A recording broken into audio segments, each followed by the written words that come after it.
Hi അസ്സലാമു അലൈക്കും, welcome to Asnas kitchen. ഞാൻ ഇങ്ങനെ ഓർഡർ എടുക്കണ ബിരിയാണി ഇങ്ങനെ ഉണ്ടാക്കലെന്ന് ഒരുപാട് പേര് എന്നോട് ചോദിക്കലുണ്ട്. അപ്പം ഞാനൊന്ന് ബിരിയാണി ഉണ്ടാക്കണം, ഓർഡർ കിട്ടിയ ബിരിയാണി ഉണ്ടാക്കണം, നിങ്ങൾക്കൊന്ന് കാണിച്ചു തരാമെന്ന് വിചാരിച്ചു. ഞാൻ ആദ്യം തന്നെ വല്ലുള്ളി നന്നായിട്ട് കുറച്ച് സൺഫ്ലവർ ഓയിലും നല്ല നെയ്യും കുറച്ച് വെളിച്ചെണ്ണയും, ചിലപ്പോൾ വെളിച്ചെണ്ണ ചേർക്കും, വെളിച്ചെണ്ണയും നെയ്യും മാത്രം ചേർത്തിട്ട് വല്ലുള്ളി നന്നായി വാടണം. നന്നായിട്ട് ബ്രൗൺ കളറാകുമ്പോൾ നമ്മൾ എന്ത് ചെയ്യും, അതിൽ തക്കാളി ഇടും. പിന്നെ അളവിനനുസരിച്ച് നമ്മൾ ഇഞ്ചി വെളുത്തുള്ളി പച്ചമുളകൊക്കെ അരച്ച് പേസ്റ്റാക്കിയതും ഇടും. ഇതെല്ലാം കൂടി നന്നായി വാടി വരുമ്പോൾ അതിലേക്ക് മല്ലിച്ചപ്പും കൂടി ഇടും.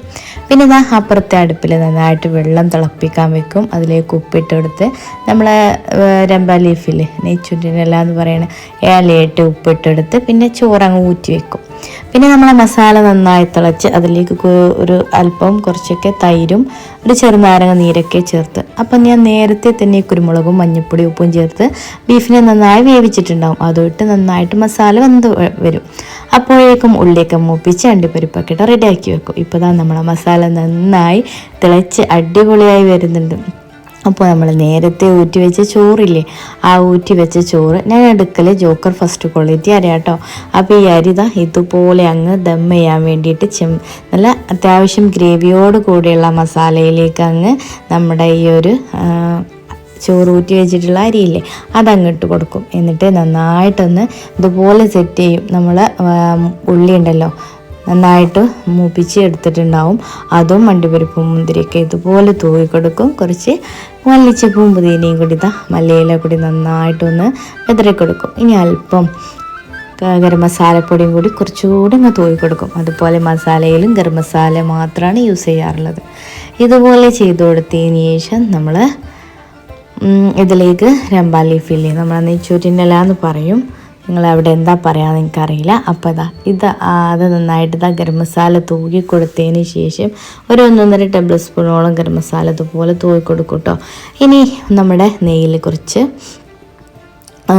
നമ്മുടെ മൂപ്പിച്ചെടുത്ത നെയ്യുണ്ടല്ലോ, ആ ഉള്ളി മൂപ്പിച്ചെടുത്ത നെയ്യ് ഇതിൻ്റെ മുകളിലേക്ക് അങ്ങ് ഒഴിച്ചു കൊടുക്കും. നമ്മളെ ബിരിയാണി റെഡി.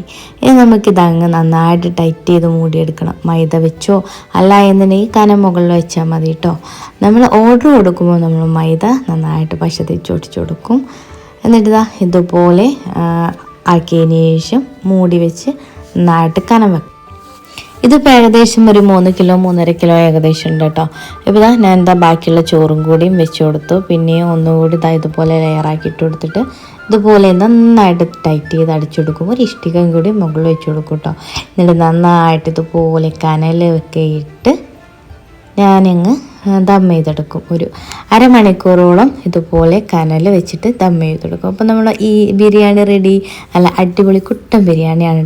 അപ്പം ഞാൻ വീട്ടിൽ ഒരുപാട് കാര്യങ്ങൾ സെയിൽ ചെയ്യാറുണ്ട് കേട്ടോ. ബിരിയാണിയും മന്തിയും ബ്രോസ്റ്റും ഗോബി മഞ്ചൂരിയും, അതേപോലെ എൻ്റെ ഫേവറേറ്റ് ആയിട്ടുള്ള എൻ്റെ സ്വന്തം റെസിപ്പി ആയിട്ടുള്ള എള്ള് ചിക്കനും 65ഉം അങ്ങനെ ഒക്കെ ബിരിയാണി, എല്ലാ ബിരിയാണിയും. അപ്പോൾ ആർക്കെങ്കിലും ഓർഡർ തരണമെന്നുണ്ടെങ്കിൽ തരാം. നമ്മളെ മലപ്പുറത്ത് തന്നെയാണ് കേട്ടോ.